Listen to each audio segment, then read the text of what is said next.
दोस्तों, अगर हम कोई भी काम करते हैं तो हमें ऊर्जा की बहुत ज्यादा जरूरत होती है। आप महसूस भी किए होंगे कि जब आप बीमार होते हैं तो आपकी ऊर्जा बहुत ही कम हो जाती है और आप जाकर के भी कोई काम नहीं कर पाते हैं। आप दिन रात बिस्तर पर ही लेटे रहते हैं और आपका बिस्तर पर से उठने का मन ही नहीं करता।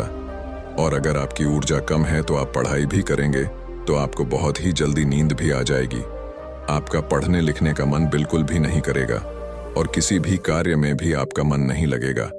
आपको बहुत ही जल्दी थकावट लग जाएगी। इसीलिए शरीर में ऊर्जा का होना बहुत ज्यादा जरूरी होता है। जिस इंसान के शरीर में जितनी अच्छी ऊर्जा होती है वह उतना ही चुस्त दुरुस्त और फुर्तीला होता है। उसका शरीर उतना ही अच्छे तरीके से काम करता है। लेकिन जिस भी व्यक्ति के अंदर ऊर्जा की कमी रहती है उसका मन बहुत ही निराश और हताश रहता है। वह चिंताओं में डूबा रहता है। उसका कोई भी काम करने का मन ही नहीं करता और उसे तमाम तरह की बीमारियां जकड़ लेती हैं। इसीलिए शरीर में ऊर्जा का होना अति आवश्यक है।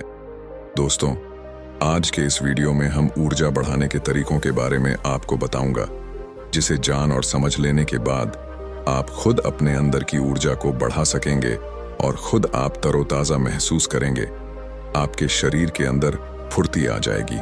तो दोस्तों, इस वीडियो को छोड़ करके कहीं जाइएगा नहीं। दोस्तों, प्राचीन समय में नर्मदा नदी के किनारे बसे एक आश्रम में रोज की तरह गुरु अपने शिष्यों को तरह तरह की विद्या सिखाया करते थे। कुंडलिनी योग से लेकर के ध्यान करने तक वह सारी विद्याओं अपने शिष्यों को सिखाया करते थे। उन्हें शिष्यों में एक निर्मल नाम का एक शिष्य था, जिसका व्यवहार अन्य शिष्यों से बिल्कुल अलग था। उसके शरीर में ऊर्जा रहती ही नहीं थी। वह हर समय थका थका शरत था। एक बार की बात है, गुरु रोज की तरह अपने शिष्यों को ज्ञान का उपदेश दे रहे थे। उपदेश के बीच में ही निर्मल को नींद आ गई और गुरु की नजर अचानक निर्मल पर पड़ गई। फिर गुरु को गुस्सा भी आया। गुरु डटकर बोलते हैं कि निर्मल, तुमने रात को ठीक से सोया नहीं था क्या, जो तुम्हें अभी इसी वक्त नींद आ रही है? निर्मल घबरा गया और वह तुरंत नींद से जाग गया और फिर कहने लगा कि गुरुदेव, माफ कीजिएगा, मैं रात को भी सोता हूं, फिर भी पता नहीं क्यों मुझे हर समय नींद आती रहती है। ऐसा लगता है कि शरीर में जान ही नहीं है। मैं बहुत जल्दी थक भी जाता हूं। जाकर के भी मैं कुछ कर नहीं पाता। गुरुदेव, मेरा पढ़ाई में भी मन नहीं लगता। मैं तरह तरह के उपाय भी अपनाता हूं और फिर भी मैं सफल नहीं हो पाता। हर समय ऐसा लगता है कि हमारे शरीर की ऊर्जा को किसी ने छीन लिया है। गुरु कहते हैं कि निर्मल, तुम बिल्कुल घबराओ नहीं। आज तुम्हारे साथ साथ मैं सभी शिष्यों को शरीर की ऊर्जा बढ़ाने के तरीके बता रहा हूं, जिसे तुम सब ध्यानपूर्वक सुनना। गुरु कहते हैं कि शिष्यों, सिर्फ अच्छा भोजन करने से शरीर में ऊर्जा नहीं बढ़ती। शरीर में ऊर्जा बढ़ाने के कई सारे कारण होते हैं। गुरु कहते हैं कि आश्रम में जो अनाज की खेती होती है, तो क्या वह सिर्फ उसमें पानी डालने से ही अच्छी फैसले तैयार हो जाती है? क्या सभी शिष्य कहते हैं कि नहीं गुरुदेव, उसमें तो खाद माटी के साथ साथ तमाम चीज डालनी पड़ती है, तब जाकर के फसल अच्छी तैयार होती है? गुरु कहते हैं कि अगर खेतों में पौधों को सिर्फ अपनी ही डाला जाए तो क्या फसलों की पैदावार अच्छी होगी? सभी शिष्य कहते हैं कि नहीं गुरुदेव, ऐसे में तो फसलें मुरझा जाएगी। गुरु कहते हैं कि ठीक उसी प्रकार हमारे शरीर की भी हालत होती है। अगर हम सिर्फ खाना ही खाएंगे अच्छा तो भी हमारे शरीर में ऊर्जा नहीं पैदा होगी। अच्छी ऊर्जा पैदा करने के लिए कई सारे तरीके होते हैं। उनमें पहले तरीका है, कम खाने की आदत डालो। विशेष गुरु की इस बात को सुनकर के आश्चर्यचकित हो जाते हैं कि गुरुदेव, अगर हम लोग बहुत कम खाना खाएंगे तो फिर हमारे शरीर में ऊर्जा कहां से आएगी? गुरु कहते हैं कि यही तो आज तुम सब समझ ही नहीं पाए। लोग सोचते हैं कि ज्यादा खाना खाएंगे तो शरीर में ताकत बढ़ेगी। ऐसा कुछ भी नहीं होता है। आप खाना पर्याप्त मात्रा में लीजिए, बल्कि मैं तो यह कहूंगा कि जितना आपको भूख है उससे थोड़ा कम ही खाइए। इससे क्या होगा कि जो आपके शरीर की प्राण ऊर्जा है वह भोजन को जल्दी से पचा देगी और जो बाकी ऊर्जा बचेगी वह आपके शरीर की टूटी फूटी कोशिकाओं की पर मरम्मत करने में मदद करेगी। इससे आपके शरीर की प्राण ऊर्जा को आपके शरीर की देखरेख करने के लिए बहुत समय मिल जाएगा। और आप जब खाना पर्याप्त मात्रा में लेते हैं, बहुत ज्यादा खाना नहीं खाते हैं, तो आपका शरीर हल्का रहता है। और जब आपका शरीर हल्का रहेगा, खाना बहुत अच्छे तरीके से पच जाएगा, तो बाकी लोगों की अपेक्षा आप बहुत हल्का और ऊर्जावान महसूस करेंगे। गुरु कहते हैं कि जो लोग ज्यादा खाना खाते हैं उनके शरीर की सारी ऊर्जा सिर्फ खाने को ही पचाने में लग जाती है और कई घंटे तक तो उनका खाना पचता ही रहता है और ठीक से उनका पाचन भी नहीं हो पाता। पेट उनका भारी सा रहता है। लेकिन जो व्यक्ति काम कहते हैं उनका पाचन बहुत ही जल्दी हो जाता है और फिर बची हुई प्राण ऊर्जा शरीर की टूटी फूटी कोशिकाओं की मरम्मत करती रहती है। ऐसे लोग बहुत ही उसे जवान महसूस करते हैं। तुमने अजगर को तो देखा ही होगा। अजगर खाना खाने के बाद कई घंटे तक या यूं कहे कि कई दिनों तक यूं ही स्वस्थ पड़ा रहता है। उसके शरीर की फुर्ती ही चली जाती है। ऐसे ही हम सबके साथ होता है। अगर हम ज्यादा खाना खाएंगे तो हमारे शरीर की सारी प्राण ऊर्जा पूरे दिन रात सिर्फ उसे खाने को पचाने में लगी रहेगी। लेकिन अगर हम खाना पर्याप्त मात्रा में खाते हैं या जितना हमारी भूख है उससे कम खाते हैं तो हमारे शरीर की बची हुई प्राण ऊर्जा हमारे शरीर की टूटी फूटी कोशिकाओं की मरम्मत करने में लग जाती है। गुरु कहते हैं कि पहले तो तुम सब यह करो कि जितना तुम्हें भूख है उससे थोड़ा कम खाओ और आज से ही इस रहस्यमय तरीके को अपनाना शुरू कर दो। इसका असर तुम्हें एक हफ्ते में दिखने लगेगा। गुरु कहते हैं कि दूसरी बात जो तुम सबको याद रखनी है हमेशा और जवान बने रहने के लिए, वह यह है कि पौष्टिक भोजन खाओ। गुरु कहते हैं कि अधिकतर लोग तो सिर्फ पेट भरने के लिए खाना खाते हैं।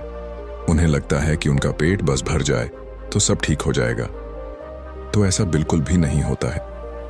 आपके शरीर को विभिन्न प्रकार की विटामिन की जरूरत होती है। अगर आपके शरीर को पर्याप्त मात्रा में विटामिन नहीं मिलेगा तो धीरे धीरे आपका शरीर कमजोर पड़ने लगेगा। मान लीजिए कि आपके शरीर में विटामिन ए की कमी रहती है तो आपको रतौंधी रोग हो सकता है।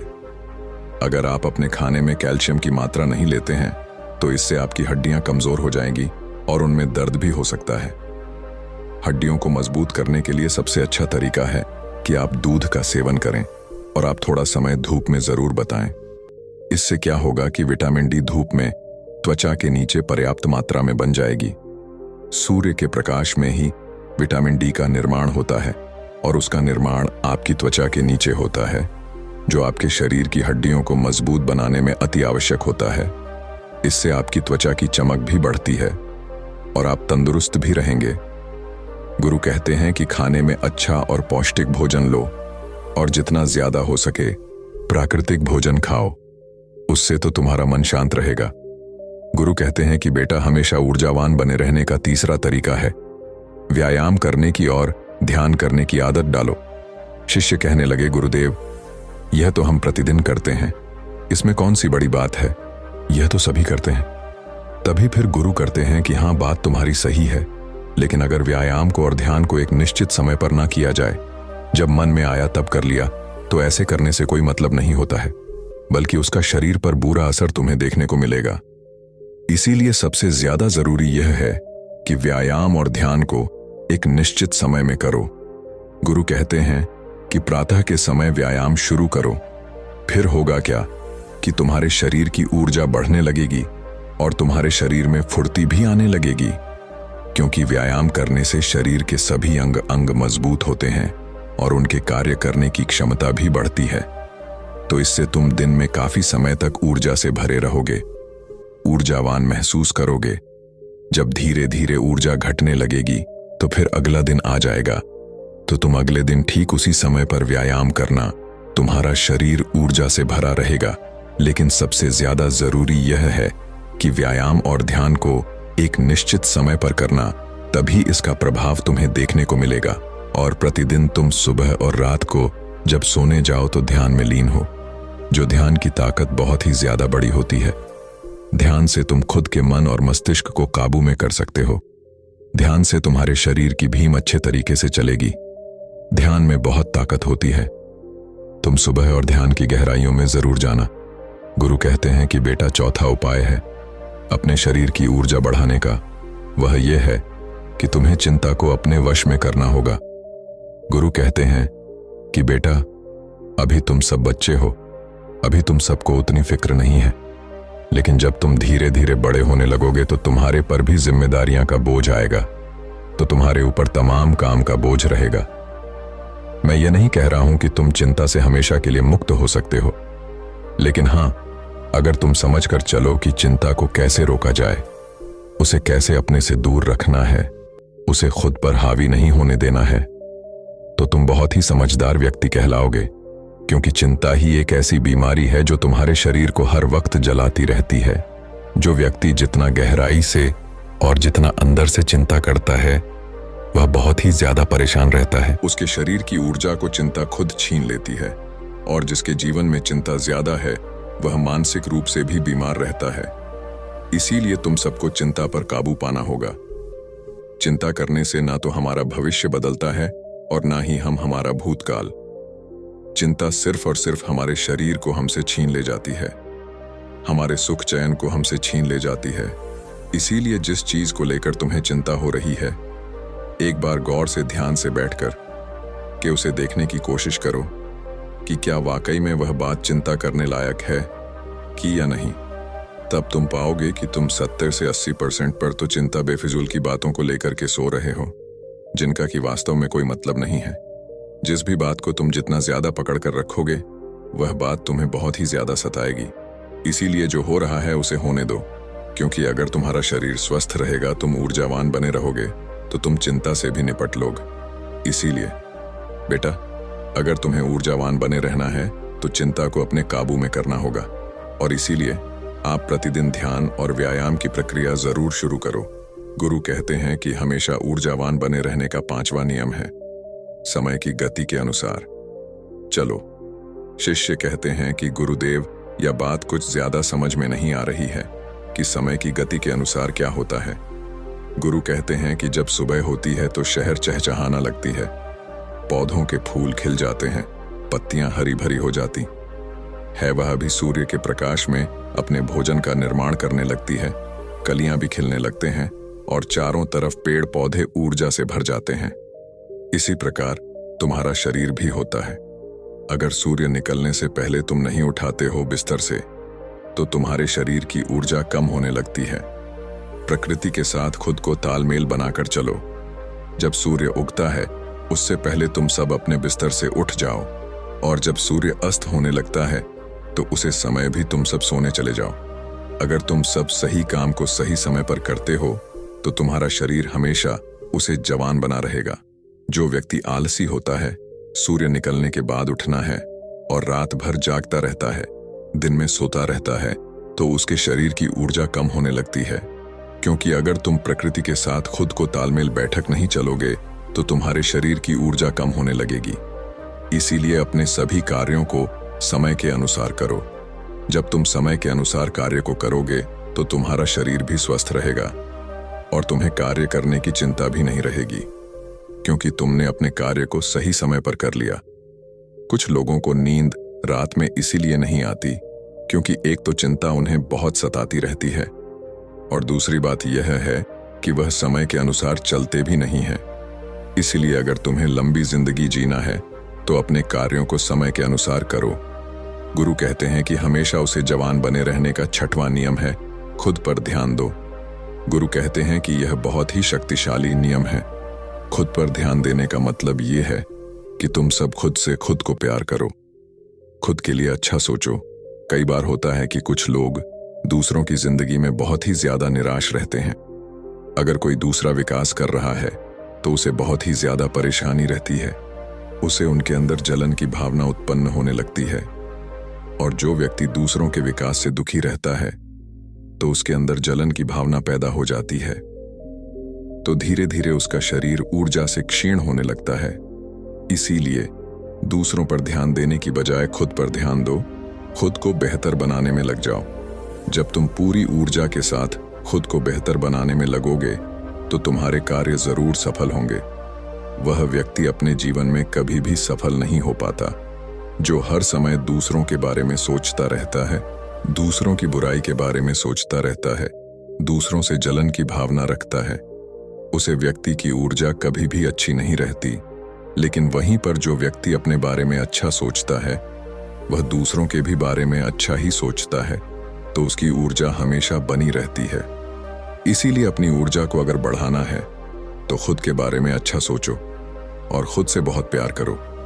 जब कोई इंसान किसी दूसरे व्यक्ति से जलता रहता है तो उसके हार्मोन्स नकारात्मक होने लगते हैं और अच्छे हार्मोन्स कभी भी उसके शरीर से स्रावित ही नहीं हो पाते, जिससे उनकी ऊर्जा कम होने लगती है। लेकिन वहीं पर जो व्यक्ति अच्छा सोचता है, पॉजिटिव रहता है, तो उसके शरीर के सभी हार्मोन्स सकारात्मक तरीके से निकलते रहते हैं, जिससे उसके शरीर में ऊर्जा बनी रहती है। गुरु कहते हैं कि हमेशा ऊर्जावान बने रहने का 7वां नियम है सकारात्मक रहे। कैसी भी सिचुएशन तुम्हारी जिंदगी में आ जाए, तुम्हें हमेशा सकारात्मक बने रहना होगा। जो व्यक्ति जितना ज्यादा सकारात्मक होता है, उसकी सोच उतनी ही ज्यादा सकारात्मक होती है। वह उतना ही अच्छे तरीके से परेशानियों से निपट सकता है।